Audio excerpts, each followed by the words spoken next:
Hey, ¿qué tal? ¿Cómo estás el día de hoy? Espero que te encuentres súper bien. Mi nombre es Mariana y vamos a continuar con esta serie de videos sobre introducción a lo que es práctica clínica. Si no has visto los anteriores, te invito a que los veas. Son un poco más de conceptos introductorios del expediente clínico, de la historia clínica, y en este te traigo lo que es la pirámide diagnóstica.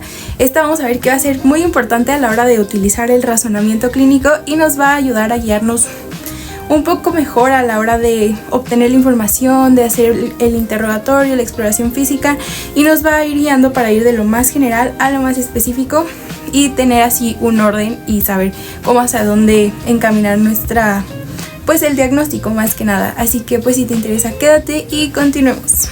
Veamos entonces qué es la pirámide diagnóstica con el ejemplo de un caso clínico relacionado al sistema nervioso. Entonces, primero, ¿qué es la pirámide diagnóstica? Este va a ser un modelo jerárquico que ordena los distintos tipos de diagnóstico clínico, que va a ir desde lo más general, como son los síntomas, hasta lo más específico y comprobado, que sería como el diagnóstico integral o ya el nosológico. Y cada nivel se apoya en el anterior y va precisando la causa del cuadro clínico, ¿no? Vamos a guiarnos de los primeros niveles para ir juntándolos y ordenándolos para ir poco a poco llegando a un nivel más alto en el que ya tenemos un diagnóstico pues más específico. Entonces vamos a ir viendo, esta es de manera general la pirámide diagnóstica con todos los tipos de diagnósticos que hay. Muchos utilizan más, muchos utilizan muchísimos menos. Entonces esta es como una pirámide general que yo tenía. No siempre vamos a redactar todos los diagnósticos, solo como los más importantes o los más característicos. Pero bueno, es importante conocer que hay más tipos de diagnósticos y estos son como la más completa que encontré, iniciando con la base. Siempre la base van a ser los síntomas, luego los signos, luego se juntan en síndromes. Esos tres son como muy importantes. Luego igual el fisiopatológico, de laboratorio, el etiológico, anatomopatológico, el definitivo y el integral. Son como los más importantes, pero bueno, también están todos estos que vamos a ver de manera general junto con el caso clínico para entenderlo un poco más. Entonces aquí iniciamos con este caso clínico, que vamos a ir viendo las características cada que veamos el tipo de diagnóstico que es. Entonces pues no se preocupen si no tienen todos los datos al inicio. Es por eso que se va con el razonamiento clínico que ya veíamos, se va integrando todos los datos o se van haciendo más preguntas para obtener más información. Entonces aquí vamos a iniciar. Primero pues nosotros vamos a ir teniendo el caso clínico y dependiendo de cómo lo veamos vamos a ir haciendo más preguntas. Entonces este es como de manera general un caso clínico que ya está bastante completo, pero así no sucede en la práctica, ya que pues llegan los pacientes y no sabemos absolutamente nada de lo que puedan tener. Entonces hay que ir sabiendo cómo encaminar estas preguntas que ya veíamos en la historia clínica y en la exploración física. Entonces, bueno, vamos a iniciar. Tenemos a un varón de 59 años de edad que fue llevado al hospital debido a que exhibía una conducta extraña por alrededor de una semana de evolución. Durante los 2 días previos había estado confundido y experimentó 2 ataques con sacudidas, así lo refieren. Y su esposa dijo que parecía incapaz de recordar cosas. El paciente tuvo una frecuencia cardíaca de 100 a 110 latidos por minuto, una presión arterial de 130-80 milímetros de mercurio, una frecuencia respiratoria de 18 a 22, una saturación de oxígeno mayor al 95% y una cefalea de gran intensidad, malestar general y una temperatura de 38.8 grados centígrados, 24 horas antes de la admisión. También se rehusaba a comer, el examen reveló letargo y confusión, así como disfasia, y el paciente solo recordaba 1 de 3 objetos después de 3 minutos, aunque no tenía rigidez de nuca. Aquí pues se le hicieron todas las medidas, ¿no? Se le midieron los signos vitales, se le hizo un examen para ver si presentaba confusión, cómo hablaba, y también la prueba de si había rigidez de nuca. Y más adelante vamos a ver que se le hicieron estudios de laboratorio y una biopsia, pero vamos a ir poco a poco. Vamos a iniciar con el... mira, aquí se agrega igual que durante los 8 días siguientes el paciente presentó somnolencia y disfasia cada vez mayores. Una nueva tomografía, se le hizo una tomografía, mostró defectos en ambos lóbulos temporales y el paciente murió al 10º día después de la admisión, pese a recibir la farmacoterapia apropiada. Entonces, pues bueno, vamos a iniciar con el diagnóstico sintomático. Aquí podemos ver que mencionaba ataques, que era incapaz de recordar cosas, que aquí puede haber una anamnesia lograda, también la cefalea. Los 38 grados se podía mencionar como temperatura elevada, ya cuando la medimos pues ya sería el signo. Se rehusaba a comer, podía haber anorexia, letargo y confusión. Entonces aquí de este lado podemos ver cuáles eran los síntomas generales, ¿no? Fiebre, letargo, astenia, cefaleas intensas y ya específicos las convulsiones vocales, que era lo que describía como los ataques, la confusión y la anamnesis anterógrada, la disfasia y la disfagia. Estos ya son como síntomas más específicos. Entonces ahora veamos los signos lógicos una vez que se le tomaron las mediciones de la temperatura corporal, la presión, la frecuencia cardíaca. Entonces aquí podemos ver que tenía fiebre debido a una posible infección viral. Aquí ya nos podemos ir encaminando a diferentes diagnósticos y también vemos que tenía taquicardia, ya que estaba elevada su frecuencia cardíaca, era leve, secundaria podía ser a la fiebre o alguna respuesta inflamatoria. Aquí en la presión arterial podemos ver que tenía 130/80, pues está normal o ligeramente elevada por alguna, podría ser inflamación cerebral. Y la frecuencia respiratoria, esta puede aumentar levemente por la fiebre, pero está normal. Y la saturación igual, se mantenía normal. Entonces aquí podemos ir viendo que nos podíamos encaminar como hacia una infección, podría ser por la fiebre, pero todavía tenemos como muy vagos los datos. Hay diferentes triadas triadas, pentadas, que nos hablan de enfermedades específicas, que ya es el conjunto de estos signos y síntomas, que por ejemplo aquí podemos ver un ejemplo de la triada de Cushing, que son los síntomas de la triada, nos pueden servir para sospechar de un posible diagnóstico de hipertensión endocraniana, que son hipertensión arterial, que pues estaría mayor de 140 a 100, taquipnea, alteración del patrón respiratorio, aquí sería lenta, y bradicardia. La taquipnea sería pues una respiración acelerada y una bradicardia, que aquí nos habla de un riesgo elevado de herniación inminente y muerte cerebral. Entonces, regresando a nuestros datos, podemos ver que tenía hipertensión ligeramente, ¿no? Estaba ligeramente elevada. Tenía taquipnea, veamos. En la frecuencia respiratoria igual, estaba normal, no podía hablar de una taquipnea. Y bradicardia, vamos a ver cómo estaba la frecuencia cardíaca. No, tenía taquicardia. Entonces, no, podemos aquí ya descartar una hipertensión endocraniana de manera general. Falta hacer muchísimas más pruebas. Como mencionaba que se le había hecho una prueba de rigidez de nuca y esta era negativa. La rigidez de nuca nos podría hablar de signos meningios principales de alguna inflamación. Entonces aquí dolor e imposibilidad de flexionar el cuello hasta que la barbilla choque con el esternón, aquí como se ve. También hay signo de Kearney, que en decúbito supino y inflexión de 90 grados de la cadera y la rodilla, dolor al intentar de extender la rodilla completamente. Y el de Brudzinski, en decúbito supino al flexionar el cuello, flexiona inconscientemente las rodillas, como se ve aquí. Pero mencionaba que eran negativos. Vamos a ver si está aquí. Sí, aquí está. No tenía rigidez de nuca. Entonces podemos ir descartando algo que se relacione con las meninges, que son los síntomas y signos principales. Entonces veamos ahora el sindromático. Aquí podemos integrar un síndrome infeccioso por la fiebre, por la cefalea y el malestar general, y también neurocognitivo y epiléptico por la confusión y la disfasia. Luego topográfico, ya podemos encaminarlo un poquito más a lo que es el sistema nervioso central, específicamente podría ser el encéfalo o el sistema límbico y de los lóbulos temporales, por los síntomas que presentaba. Anatómico, ya una parte más específica, podríamos estar hablando de lo que es el hipocampo por la afectación de la memoria, explicando la amnesia, o la corteza perisilviana relacionada con la disfasia, o los lóbulos temporales bilaterales. Esta es la principal área de necrosis hemorrágica. Entonces, pues ya más específico. El fisiopatológico, aquí podemos imaginar o entender qué nos ocasionó estos síntomas y signos desde una base fisiopatológica. Entonces podemos ir como relacionando los síntomas del posible proceso fisiopatológico que está sufriendo el paciente. Por ejemplo, aquí el primero es que probablemente se origina con la invasión de algún agente infeccioso, puede ser viral en el cerebro, probablemente alguna encefalitis que invade los lóbulos temporales y causa una inflamación.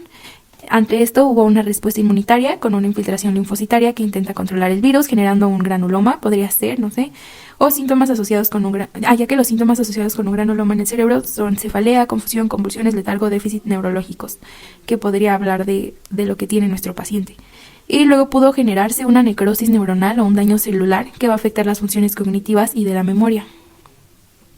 Después pudo haber algún aumento de la presión intracraneal debido a la hinchazón y la inflamación que contribuyen a la cefalea, somnolencia y convulsiones. Luego ya unas alteraciones metabólicas que afectan los niveles de la glucosa y los electrolitos en el cerebro, y también las consecuencias neurológicas a largo plazo, como los defectos en la memoria y la cognición debido al daño permanente en el tejido cerebral. Pero para confirmar todo este proceso fisiopatológico que creemos que pueda tener el paciente, se necesitan más pruebas que nos digan con un poco más de certeza qué es lo que está sucediendo. Entonces, con esto yo digo, pues yo hago un diagnóstico presuncional, que creo que puede ser, o sea, lo que más creo que puede ser. Aquí, por ejemplo, yo creo que es una probable encefalitis viral con una afectación temporal bilateral. Entonces pues ya sabemos más o menos qué tiene y vamos a hacer diagnósticos diferenciales. Vamos a ver, pues puede ser esto porque tiene estos síntomas, o puede ser lo otro porque tiene estos otros síntomas. Por ejemplo, con una meningitis viral. Esta es similar en fiebre y cefalea, pero sin convulsión ni disfunción focal. Y vimos que tenía los signos meningios negativos. Aquí podría ser también alguna hemorragia subaracnoidea porque puede causar convulsiones y fiebre, pero se esperaría sangre en el líquido cefalorraquídeo y también rigidez de nuca. Una cerebritis o un absceso cerebral con probable infección, por probables infecciones previas, alguna sinusitis o otitis media, pero esta suele ser unilateral y aquí vemos que está afectada los dos lados. Algún accidente cerebrovascular isquémico, hemorrágico, pero pues no explicaría la fiebre ni los linfocitos en el líquido cefalorraquídeo, que bueno, aquí ya hicimos una prueba para ver si había linfocitosis en el líquido cefalorraquídeo. También enfermedad autoinmune, alguna encefalitis límbica paraneoplásica. Esta puede afectar lóbulos temporales, pero igual no explicaría tanto la fiebre o los hallazgos en el líquido cefalorraquídeo. Entonces, por eso tendríamos que hacer más pruebas. Aquí están las pruebas de laboratorio y gabinete, nos daría este diagnóstico. Entonces, ¿qué se le pediría? Se le pediría de imagen algún electroencefalograma, también una punción lumbar, una resonancia magnética y una biopsia cerebral, si es posible. El electroencefalograma mostraba una ralentización focal sobre la región temporal en ambos lados, con brotes periódicos agudos. La punción lumbar, también se realizó una punción lumbar y aquí confirmó la presencia de infección y presión intracraneal aumentada con una presión elevada de 220 milímetros de agua, leucocitosis con predominio linfocitario, electrolitos en líquido cefalorraquídeo con xantocromía y proteínas elevadas y glucosa normal. Para la punción lumbar igual aquí podemos ver que la meningitis es poco probable porque el espécimen obtenido a partir de la punción lumbar mostró un recuento leucocitario con una mayoría de linfocitos, más que leucocitos polimorfonucleares, que sean neutrófilos, más aún en presencia de meningitis. Por lo general no se observan eritrocitos en el líquido cefalorraquídeo. En la resonancia magnética tenemos una imagen de un corte horizontal a través de la cabeza al nivel del lóbulo temporal y las puntas de flecha indican una lesión grande en el lóbulo temporal izquierdo y una más pequeña en el lado derecho. Las imágenes de tomografía computarizada confirmaron la presencia de múltiples lesiones hemorrágicas pequeñas en ambos lóbulos temporales. Aquí los podemos ver más del lado izquierdo. Después se realizó una biopsia del encéfalo que reveló las características de un granuloma activo sin formación de pus. Un granuloma vamos a ver que es una reacción inflamatoria crónica que ocurre cuando el sistema inmunológico intenta rodear y aislar una sustancia extraña o patógena como un virus o una bacteria que no puede eliminar fácilmente. Entonces cuando aquí se convierte en un granuloma activo indica que el cuerpo está respondiendo a la infección o a la inflamación, pero ya todavía no se forma lo que sería pus, lo que indica que la causa podría ser una infección viral como la encefalitis herpética, donde la inflamación es más localizada y no produce el tipo de pus característico de las infecciones bacterianas, igual por lo que veíamos en el líquido cefalorraquídeo. Entonces, la disfasia y la pérdida de la memoria, los efectos que se observan en la resonancia magnética, así como los hallazgos electroencefalográficos, indicaron la afección del lóbulo temporal en ambos lados y los hallazgos en la tomografía computarizada fueron compatibles con la hinchazón de estos sitios y mostraron algo de sangrado. Aquí hacemos una integración de ya todo lo que se le realizó para tener algo más definitivo y específico. Aquí vamos a ver el etiológico, cuál fue la causa de esto, qué fue lo que nos llevó a que el paciente respondiera de esa manera. Aquí tenemos al virus del herpes simple tipo 1, que esta es una reactivación viral en ganglios del nervio trigémino y esta a su vez se diseminó e hizo una neuroinvasión causando la inflamación y la necrosis ya en el área cerebral. Anátomo patológico. Aquí vamos a ver que la necrosis hemorrágica de los lóbulos temporales, los infiltrados linfocitarios perivasculares y cuerpos de inclusión eosinófilos intercelulares conocidos como de core de tipo A en neuronas infectadas. Aquí ya se hace un englobe, una agrupación de toda la información que hemos obtenido con todos los estudios.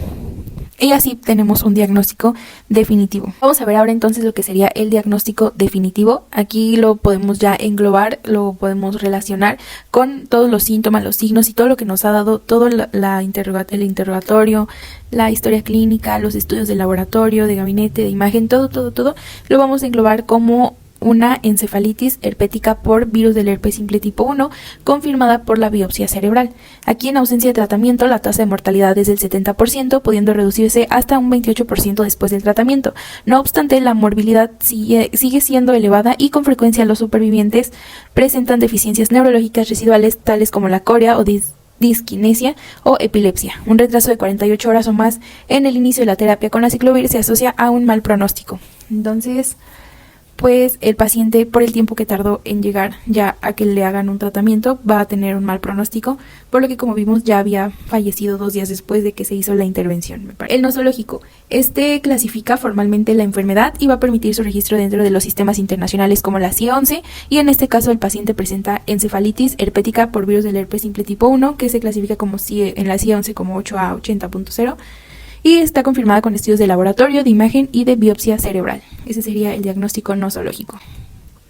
El integral, vamos a ver todo lo que se hizo, se va a juntar toda la información para tener un diagnóstico integral. ¿Qué sería?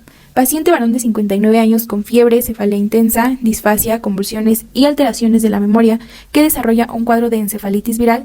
Los hallazgos en punción lumbar, predominio linfocitario, eritrocitos en líquido cefalorraquídeo, electroencefalograma, descargas focales en los lóbulos temporales y la neuroimagen, que sería la necrosis hemorrágica bilateral, son altamente sugestivos de encefalitis viral por el virus del herpes simple tipo 1, confirmada por biopsia cerebral. Se inicia aciclovir como tratamiento antiviral, aunque la evolución es desfavorable, resultando en la muerte del paciente al 10º día de hospitalización. Entonces aquí ya sería todo esto, todo lo que se realizó en resumen y cómo fue su evolución, que ya vimos que fue desfavorable. Y bueno, esos serían todos los diagnósticos. Más o menos es un ejemplo de cómo sería una pirámide diagnóstica.